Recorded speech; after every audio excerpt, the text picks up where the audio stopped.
This is a very, very wide question, and I also am looking at Mr. Nuttall because he mentioned actually new financing and innovative mechanism. So perhaps if you want also later on to complement, because the example which Mr. Nuttall gave at the regional or at the local level is very, it's quite telling, and it's what I would call, yes, an innovating financing mechanism. As far as the report is concerned, at the multilateral level, I would say that to some extent we are proposing. But I would not say they are really completely new. First, as far as financing is concerned, you have two or three types of financing. You have first to think about, are you financing the research and the creation and the production of the technology, or are you financing its use and dissemination? These are two different ways of operating.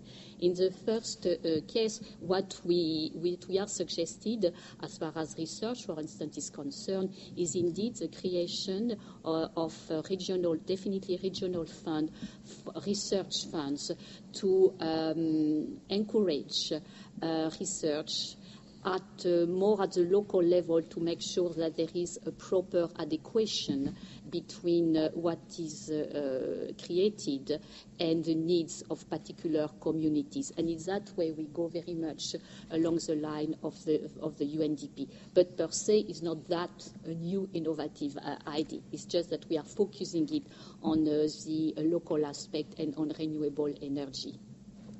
At the international level, as we said, we are not really suggesting that really a creation of additional funds, because there are many commitments. As I said, if you look in I think it's the chapter 4 somewhere in page 85 or 86, you have multilateral and bilateral funding. You have you have climate investment fund, clean technology fund, strategic climate fund from the World Bank. From the IFC, you have the sustainable energy and water. It's on page 44. From the Asian Development Bank, you have climate change fund, clean energy financing partnership, poverty and environmental facility, and on and on and on. And within the UNFCCC mechanism, as I was saying, you have a global environment facility and special financial mechanism. So there are funds at the multilateral level, but we feel that I would not say there is a plethora of funds, but there are quite a lot. We do not necessarily how these funds go together, and in a number of cases also it is commitment more than anything else. So that is at if you want, the international level. So what we are more than proposing additional funds, we are rather saying that perhaps there is a need to coordinate it and to actually implement and use it. And for that, you also need good projects. Because it's one thing to have the funds. On the supply side is there. On the demand side, you need to have what's called bankable projects. And very often, in the international aid context, there is not necessary, the goal the two do not necessarily go together. And actually, that's why I was very interested by what Mr. Nuttall said, because what he actually said is that there is a lot of work at the regional or more local level to propose a project which makes sense, and then we will get funding. So that would be, in a way, our position. On the other aspect, which is the dissemination, the diffusion, and so on, in terms of financing, we do not propose additional funds, if you want. We propose more training program and very concrete activities. They need to be financed, but it's a different type of support to the development of renewable energy. Now, in terms of financing, what we also say is that it's not necessarily the amount of finance, which is also important, is also to encourage those entrepreneurs, at least the private sector, to intervene and to be part of the development. So it's more to ensure the institutional framework, the guarantee aspect, which can make a difference.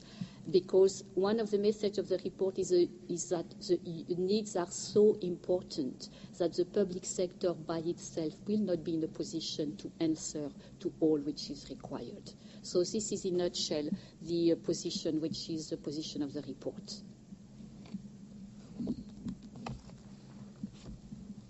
I don't see any. Yes. If you could also introduce yourself. Well, on behalf of ISEO and ISO also, I would like to congratulate you to this fantastic idea to have this conference, and that 4 of you saved the day, because these are the important points you mentioned with financing, with sustainable energy and so on. I just have 2 tools maybe which might be useful. There is an ISO standard 13602/1 energy systems analysis, which allows you to compare energy systems, to quantify and also to calculate the cost, including life cycle analysis. And 20 years ago, at the first Rio conference, we proclaimed the Global Energy Charter for Sustainable Development, which we will discuss again in January, and hope to see you there at the Sustainable Energy Conference in January. Thank you. And thanks to the translators, to the interpreters, to make overtime, because we are really over the schedule. Thank you.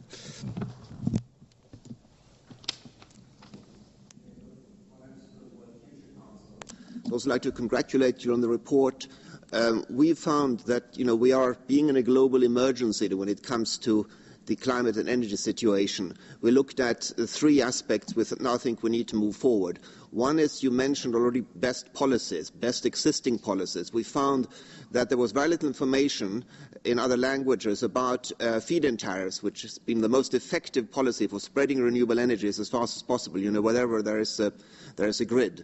So we published the first books on feed-in tariffs. We've got a special website called futurepolicy.org, where parliamentarians and their legal advisors can put together the best feed-in tariff policies most suitable to their country by looking at what works and hasn't worked in the now over 60 countries which do have feed-in tariffs. And I would very much recommend that that model is picked up and spread. And of course the next step, which we have done in all continents, is then to hold parliamentary hearings so that policymakers can get together and are informed and can introduce feed-in tariff laws in their country. And that has worked in South Africa, that's worked even in the UK and a number of other countries in Asia and Africa. The second aspect we need to look at, I think, the innovative funding mechanisms. You say that, yeah, there are funds, but they are too small and very difficult to access. And we have looked at how we can create the new money by using the IMF special drawing rights mechanism to simply create the money needed to maximize the uptake of renewable energy in so-called developing countries, and doing that in a non-inflationary way by only funding performance. This is a proposal which we presented first in Copenhagen, which is now being discussed increasingly and which we'd be happy to discuss further with you. And the other new proposal is looking at trying to get fossil fuel producing countries to realize what a waste of natural capital it is to continue burning fossil fuels, which future generations could use for a petrochemical industry, for example, when those same countries often have vast access to solar and other renewable energies. And lastly, institutions. And there I would very much encourage the creation of multi-stakeholder institutions to promote renewable energy. And we found the World Future Council initiated such an organization in Africa area, the African Renewable Energy Alliance, 2 years ago, and it already has over 300 members from business, from civil society, from the sciences, from governments, but also from intergovernmental organizations like ECOWAS. And again, I think it's an initiative which we'd very much welcome stronger participation and strengthening in, because we see that this, unless we create, I think, these kind of multi-stakeholder alliances to actually push for renewable energy as fast as possible, we're just not going to succeed in time. When we see that, according to PricewaterhouseCoopers, the carbon intensity of economic growth, of GDP growth, is again increased rather than decreasing, we know that we really have no time to lose. Thank you.